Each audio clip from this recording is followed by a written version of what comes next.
네, 이번에는 생활 속의 흥미로운 발명과 특허에 대해 알아보는 시간이죠. 네, 오늘은 한국지식재산전략원 이관태 전문위원과 함께 이야기 나눠보겠습니다. 안녕하세요. 네, 안녕하십니까. 네, 오늘 어떤 내용부터 살펴볼까요?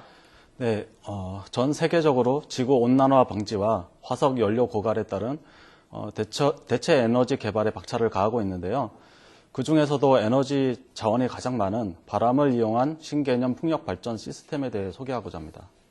네, 사실 우리나라는 풍질이 좋지 않다 이런 얘기가 예전부터 이어지고 있었는데 네네. 어떻게 그렇게 극복을 했고 또 신개념 풍력 발전기를 좀 구체적으로 설명을 해주시죠.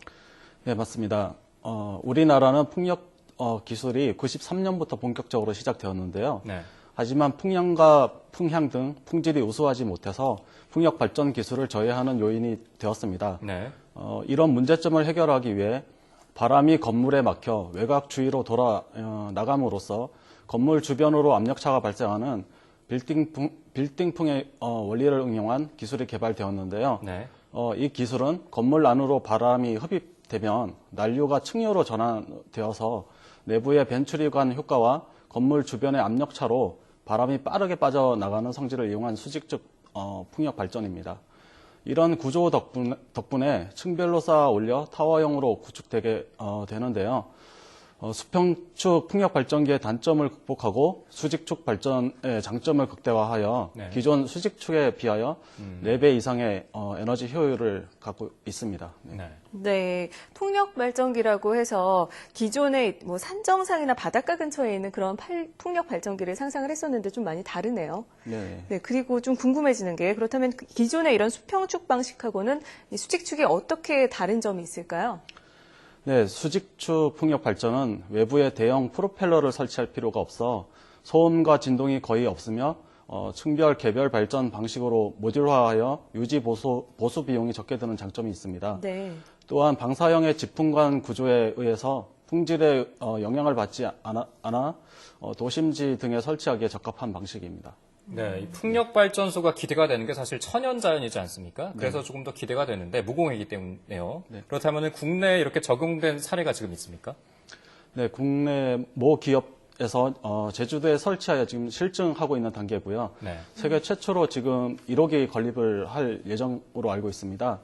특히 하층부와 상층부를 다양한 용도로 활용할 수 있어서 향후에도 지속적으로 이제 건립된다면 풍력 발전기의 새로운 지평이 되리라 생각합니다. 네, 어떤 모습으로 세워질지 벌써부터 상당히 기대가 많이 되는데요.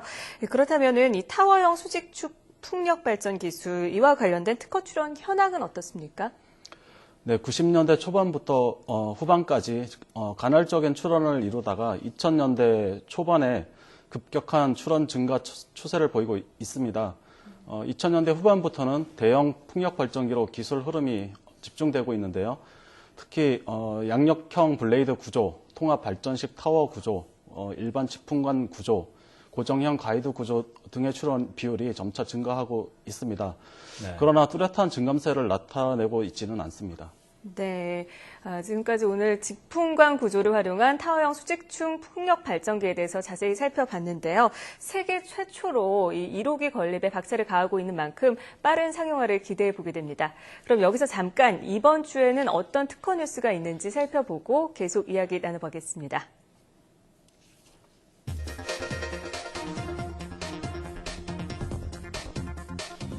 특허청은 방사능, 미세먼지, 중금속, 소음 등의 휴대용 생활환경 오염 측정기의 특허 출원 건수가 최근 5년 사이에 3배가 증가했다고 밝혔습니다. 특허청은 바이오 분야 전문 심사관으로 구성된 바이오 IP 카운슬러가 바이오 기업을 방문하는 현장 중심의 바이오 분야 지재권 컨설팅을 시범 실시합니다. 특허청은 통계 수요자가 핵심 통계 정보를 도표, 그래픽 등을 통해 쉽게 얻을 수 있도록 인포그래픽을 활용한 분석 자료인 지식재산 통계 포커스를 발간했습니다. 네, 지금까지 한 주의 특허 이슈를 살펴봤는데요. 이 중에서 주목할 만한 뉴스 어떤 걸까요? 네, 방사능 오염 우려나 미세먼지 때문에 소비자가 위축될 정도로 생활 환경 오염은 우리에게 많은 영향을 미치고 있습니다. 최근 휴대용 오염 측정기 특허 출원 동향에 대해 살펴볼까 합니다. 네, 이제 미세먼지라든지 이런 게 초미의 관심의 대상이지 않습니까? 그래서 개인이 스스로가 오염도가 어느 정도다 측정할 수 있다면 상당히 좋을 것 같은데 네네. 구체적인 설명을 좀 해주시죠. 네, 맞습니다. 과거에는 연구기관에 설치된 대형 장비를 통해서 오염도 확인을 했었습니다. 이제는 개인이 휴대용 측정기로 주변의 오염도를 확인할 수 있게 되었는데요. 네. 방사능, 미세먼지 등의 유해 물질을 검지하는 측정기는 높은 정밀도가 요구되어 장치가 크고 설치가 복잡한 것이 대부분이었습니다. 그렇죠. 네. 그러나 이제 최근에는 측정기에 미세 전자 제어 기술을 적용시켜서 전자 부품 센서 등이 초소형화되고 모듈화되면서 정밀도가 높아지고 처리 속도가 빠른 소형의 휴대용 측정기가 가능해졌습니다. 네. 네. 그렇다면 이 특허 출원 동향은 어떻습니까? 네, 특허청에 따르면 5년간 휴대용 생활 환경 오염 측정기 분야 중 방사능 휴대용 측정기가 가장 높고요. 그 다음으로 미세먼지 및 중금속, 소음 및 진동 순으로 나타났습니다.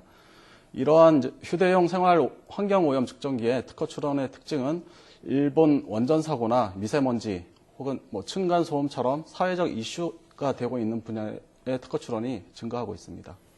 네, 소비자의 입장에서 보면은 다양한 것들을 좀 측정할 수 있는 제품이 나오면 좀 좋을 것 같은데 이 산업 동향은 어떻습니까? 네, 맞습니다.